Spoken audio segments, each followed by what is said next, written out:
নমস্কার, দেখছেন কলকাতা টিভি। সঙ্গে রয়েছে অনন্যা। শুরু করছি জেলা সারাদিন। স্কুলের সংসদ তহবিলের টাকায় স্মার্ট ক্লাসরুম কে দিয়েছে বরাত?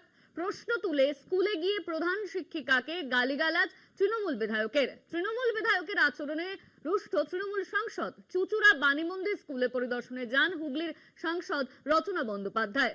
প্রধান শিক্ষিকা ধৃতি বন্দ্যোপাধ্যায়ের অভিযোগ শুনে স্তম্ভিত হয়ে যান তিনি। বিধায়ক বনাম সাংসদ, আপাতত ছবিটা এমনই দাঁড়াচ্ছে। দুজনে আবার একই দলের। সাংসদ তহবিল থেকে স্কুলের মেয়েদের জন্য তৈরি হচ্ছে স্মার্ট ক্লাসরুম, আর তা নিয়েই নানা প্রশ্নের মুখে স্কুলের প্রধান শিক্ষিকা। খোদ চুচুড়ার বিধায়ক অসিত মজুমদারের রোষে পড়েছেন চুচুড়ার বাণীমন্দির স্কুলের প্রধান শিক্ষিকা। বিধায়কের বিরুদ্ধে অভিযোগ, তিনি স্কুলে গিয়ে শিক্ষিকাদের উদ্দেশ্যে গালিগালাজ করেছেন।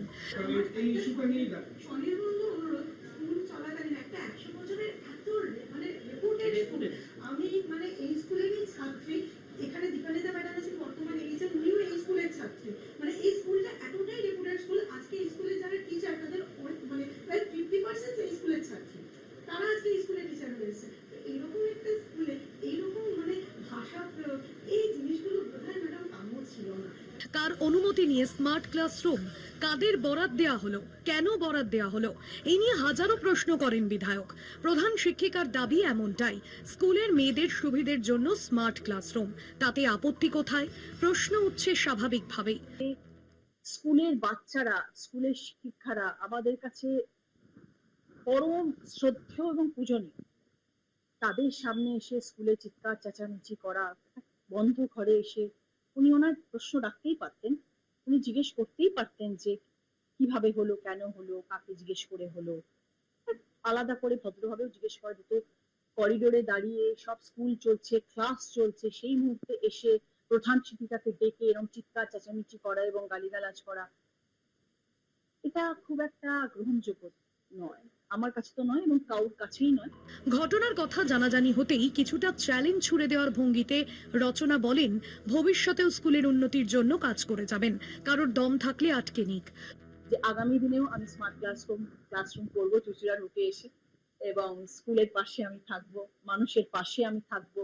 প্রচুর স্মার্ট ক্লাসরুম হবে, প্রচুর স্কুলের উন্নতি হবে, স্বাস্থ্য নিয়ে কাজ হবে, ইমামবাড়া হাসপাতাল নিয়ে কাজ হবে, অনেক কাজ হবে। যতদিন আমি সাংসদ থাকবো ততদিন কাজ করবে। আমি রচনা ব্যানার্জি যে কথা দিয়ে গেলাম, কার কত দম আছে সে আমাকে আটকে দেখে। সম্প্রতি বিধায়ক সাংসদের দ্বন্দ্ব প্রকাশ্যে এসেছে চুচুড়ায়। সাংসদ ও বিধায়কের কর্মসূচিতে পরস্পরকে দেখা না যাওয়ায় তৃণমূল বিধায়ক বনাম তৃণমূল সাংসদের দ্বন্দ্ব প্রকট। সাংসদ প্রকাশ্যে মুখ খুললেও বিধায়ক অসিত বিষয়টি এড়িয়ে গিয়েছেন সুকৌশলে। আমি এমপির কথার উপরে কোনো কথা বলবো না, আমি যা বলার দলকে বলবো, আমি যা বলার দলকে বলবো, আমি এমপিকে নিয়ে একটা কথাও বলবো না। তৃণমূল বিধায়ক অসিত মজুমদার এবং সাংসদ রচনা বন্দ্যোপাধ্যায়ের মধ্যে চাপানোতরের আবহে পদত্যাগ করলেন বিধায়ক ঘনিষ্ঠ এক নেতা। হুগলির চুচুড়ার যে স্কুল নিয়ে এত বিতর্ক, সেই বাণীমন্দির স্কুলের পরিচালন সমিতির পদ থেকে ইস্তফা দিলেন গৌরীকান্ত মুখোপাধ্যায়। শাসক দলের বিধায়ক সাংসদের লড়াই রাজ্যের বিধানসভা নির্বাচনের আগে বিড়ম্বনা বাড়াতে পারে বলে অনুমান রাজনৈতিক বিশ্লেষকদের। চুচুড়া থেকে তাপস চক্রবর্তীর রিপোর্ট, কলকাতা টিভি।